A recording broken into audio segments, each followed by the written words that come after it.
Assalamualaikum warahmatullahi wabarakatuh. Perkenalkan, nama saya Nia Salsabila dari kelas 11 TKJB.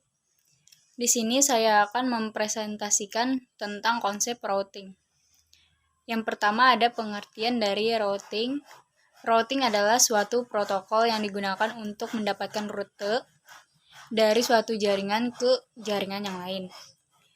Rute ini disebut dengan rute dan informasi rute secara dinamis dapat diberikan ke router yang lain ataupun dapat diberikan secara statis ke router lain.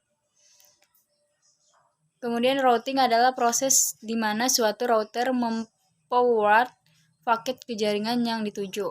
Suatu router membuat keputusan berdasarkan IP address yang dituju oleh paket.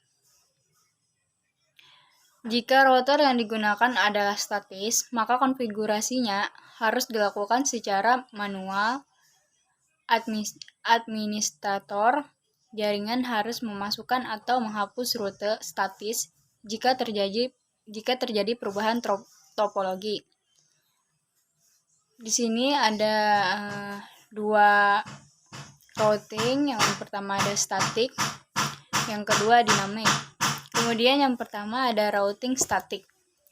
Cara kerjanya ada 3 bagian. Yang pertama, administrator jaringan yang mengkonfigurasi router.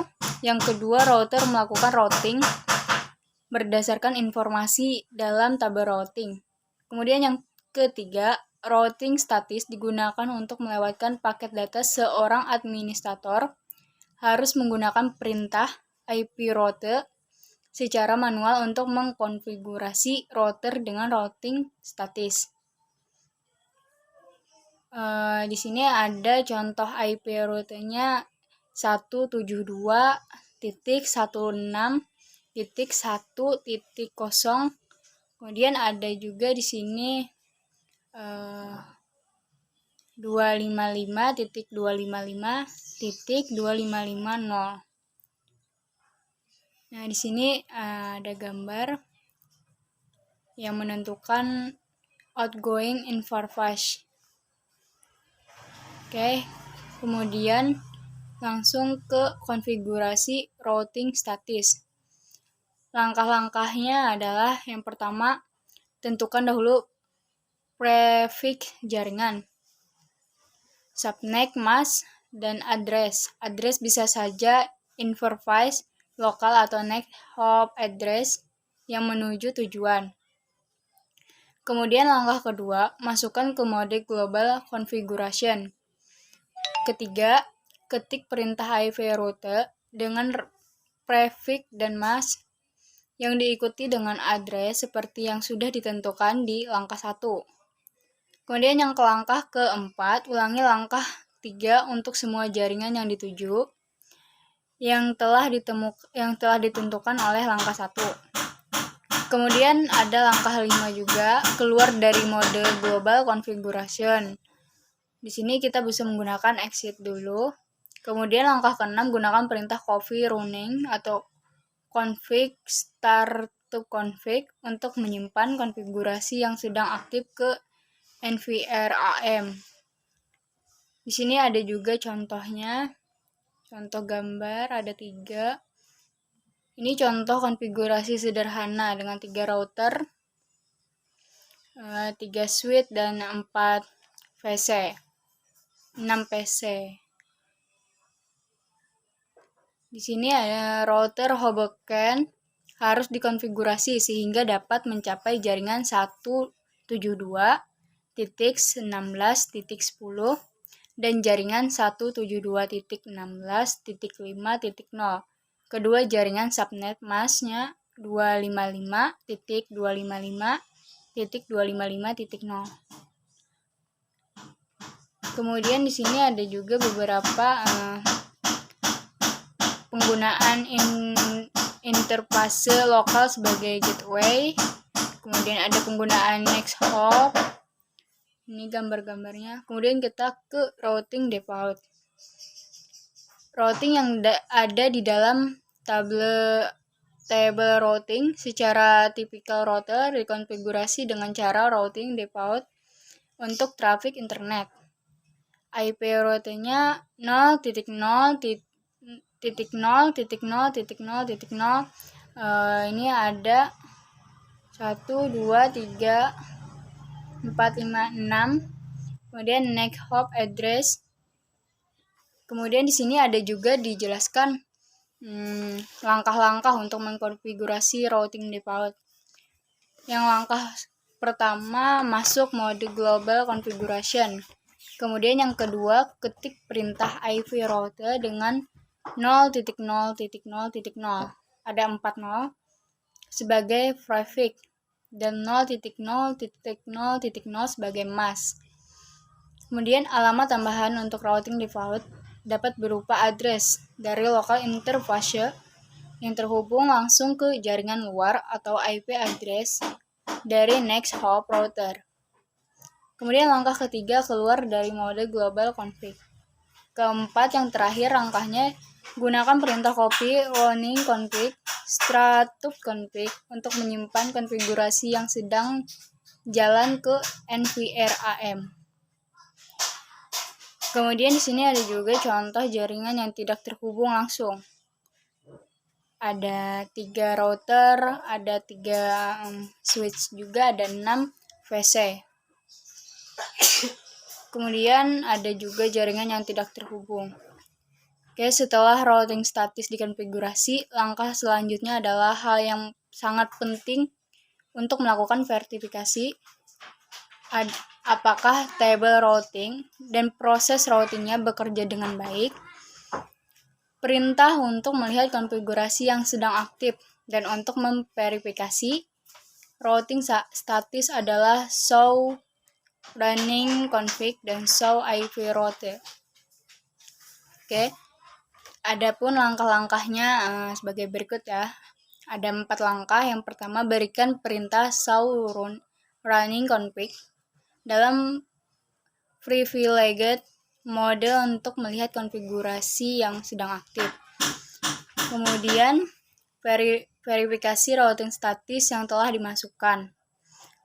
Yang ketiga, berikan perintah show IP route. Yang keempat, terakhir, verifikasi lagi apakah table routing yang dimasukkan sudah sesuai dengan perintah tersebut. Kemudian di sini ada juga troubleshooting konfigurasi routing statis.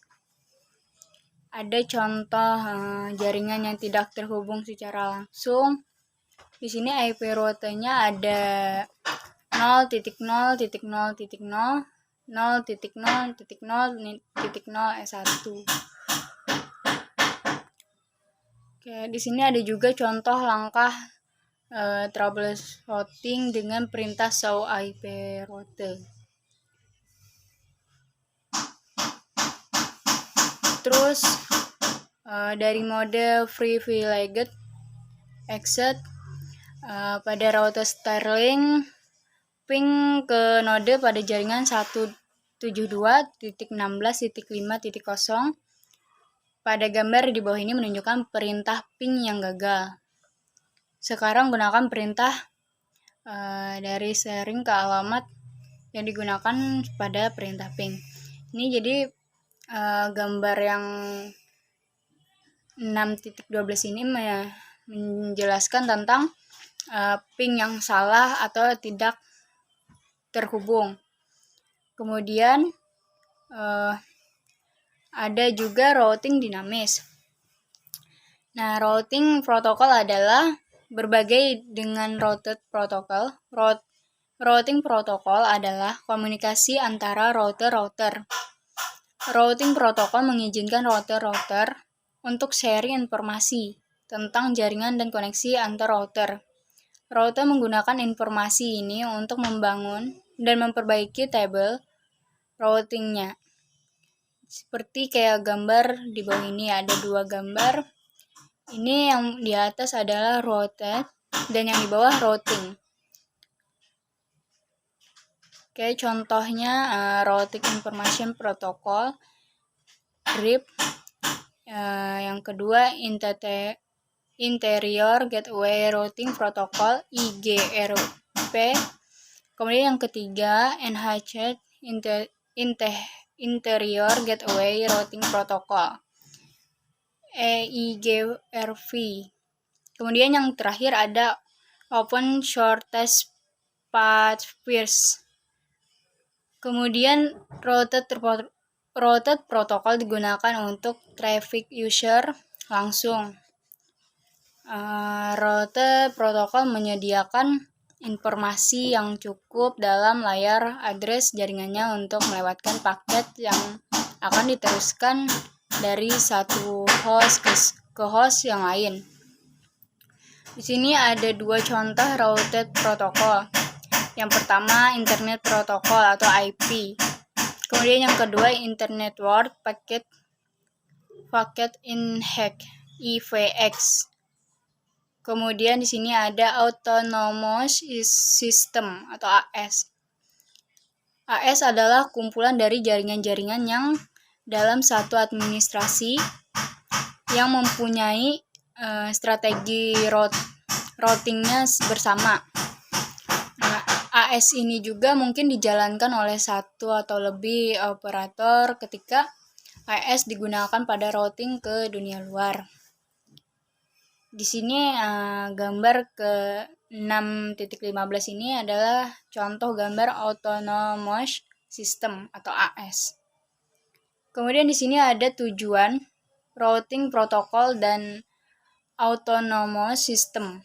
Jadi tujuan utamanya dari routing protokol ini adalah untuk membangun dan memperbaiki tabel routing, di mana tabel ini berisi jaringan-jaringan dan interface yang berhubungan dengan jaringan tersebut. Kemudian routing protokol mempelajari semua router yang ada yang menempatkan rute yang terbaik ke tabel routing dan juga menghapus rute ketika rute tersebut sudah tidak valid lagi. Kemudian di sini ada algoritma routing. Algoritma routing ini adalah dasar dari routing dinamis. Kapanpun topologi jaringan berubah karena perkembangan jaringan, konfigurasi ulang, atau terdapat masalah di jaringan, maka router akan mengetahui perubahan tersebut. Nah, terus di sini AS membagi internet world global menjadi kecil-kecil, menjadi banyak jaringan yang dapat diatur. Di sini gambar 6.16 adalah contoh prinsip kerja Autonomous System atau AS. Oke, di sini ada klasifikasi routing protokol. Sebagian besar algoritma routing dapat diklarifikasi menjadi satu dari dua kategori. Yang pertama, distance vector, yang kedua, link state. Routing distance vector bertujuan untuk menentukan arah atau vektor dan jarak ke link-link lain yang dalam satu interword. Jadi di gambar 6.17 ini contoh dari klasifikasi routing protokol. Gambarnya bisa lihat. Kemudian kita lanjut ke bagian routing protokol distance vector. Oke, jadi di sini kita jelaskan algoritma routing di distance vector secara periodik menyalin tabel routing dari routing ke router. Oke, di sini gambar 16.8 ini adalah contoh konsep distance vector. Bisa lihat sendiri ya. Oke, kita lanjut ke bagian link state. Nah, algoritma link state juga dikenal dengan algoritma Dijkstra atau algoritma shortest path first. Algoritma ini memperbaiki informasi database dari informasi topologi. Di sini ada beberapa fitur yang dimiliki oleh routing link state adalah yang pertama, link state advertisement atau LSA adalah paket kecil dari informasi routing yang dikirim antar router. Yang kedua di sini ada topologi database. Database adalah kumpulan informasi dari LSA. Kemudian ketiga di sini ada fitur yang SPF algorithm. Adalah hasil perhitungan pada database sebagai hasil dari pohon SPF. Yang terakhir ini ada routing table, adalah daftar rute dan interface. Nah, di gambar 6.12.22 ini adalah contoh konsep link state. Oke, saya lanjut langsung ke proses di query dari routing link state.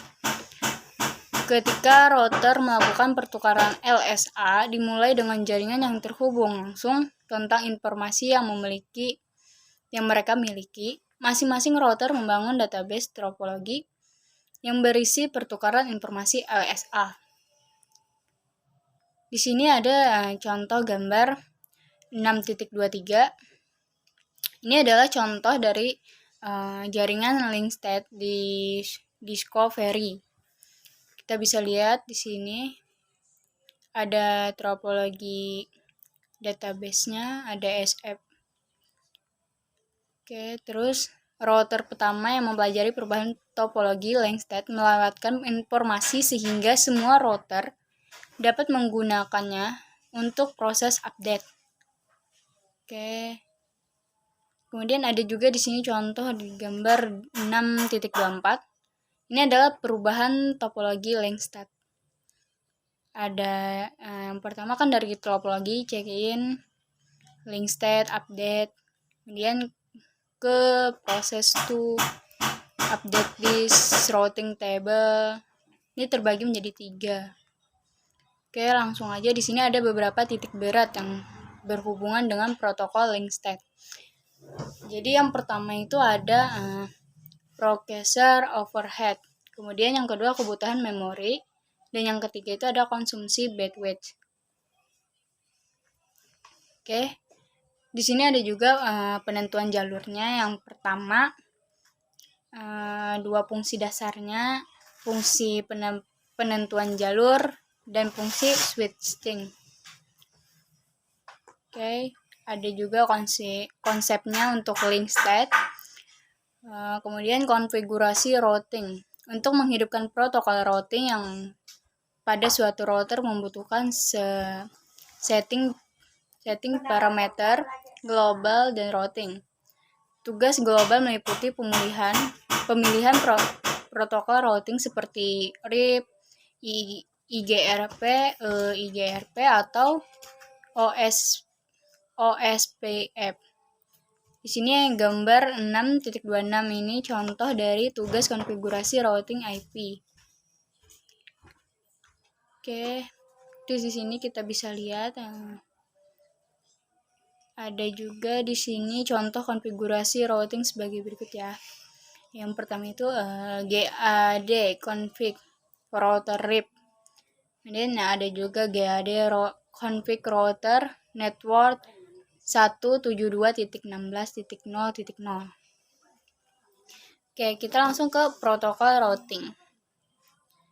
Pada layar internet, TCP atau IP, router dapat menggunakan protokol routing untuk membentuk routing melalui suatu algoritma yang meliputi.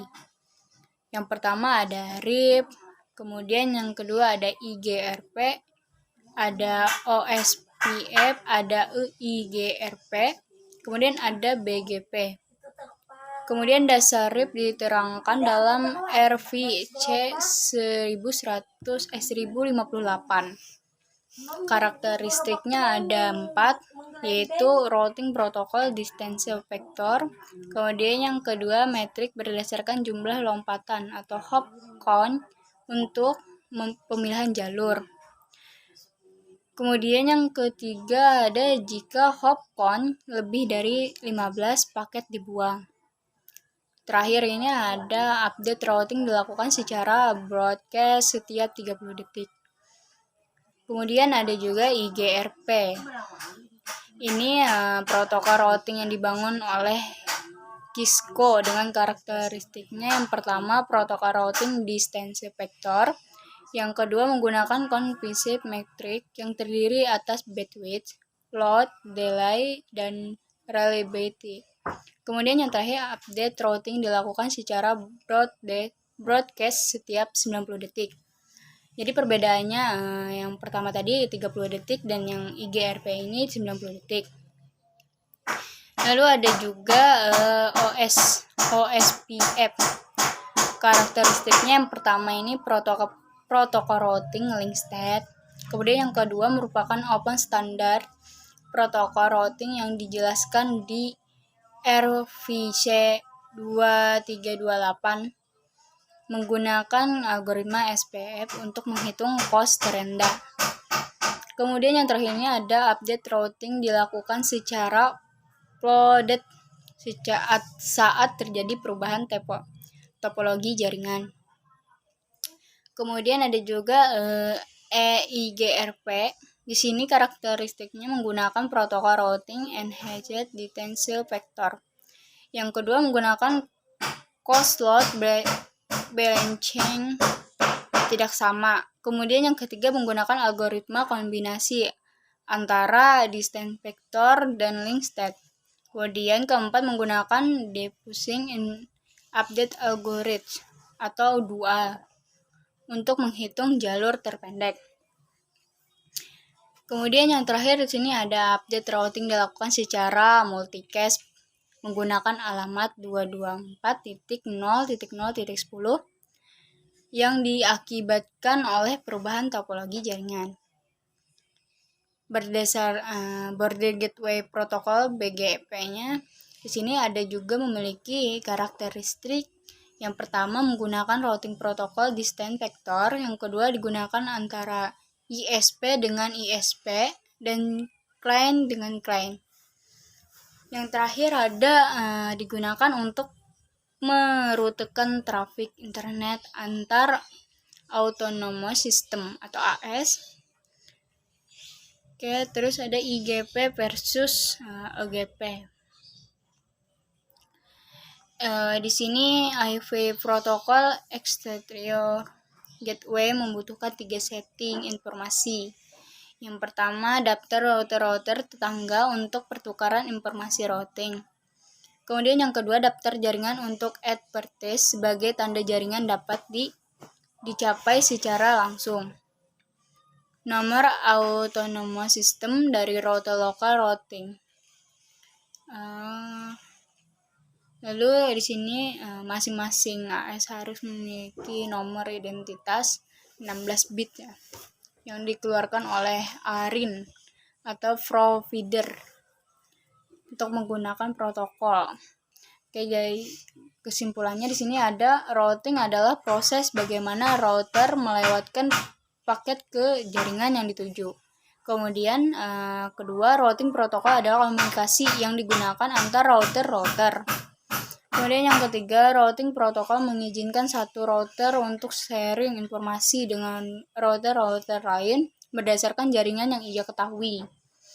Kemudian yang keempat, algoritma routing dapat diklasifikasi sebagai satu atau dua kategori. Yang terakhir, autonomous system atau AS adalah kumpulan dari jaringan-jaringan dalam suatu pengawasan administrasi. Di sini ada juga administrative distance. Administrative distance merupakan suatu fitur yang digunakan oleh router untuk menentukan pemilihan jalur terbaik jika terdapat dua atau lebih jalur menuju ke tujuan yang sama dari dua router protokol yang berbeda. Oke, jadi di sini ada pemilihan jalur terbaik. Administrative distance merupakan kriteria pertama yang digunakan router untuk menentukan routing protokol mana yang akan digunakan. Oke, di sini ada contohnya. Nah, di sini kita bisa lihat contoh dari administrative distance.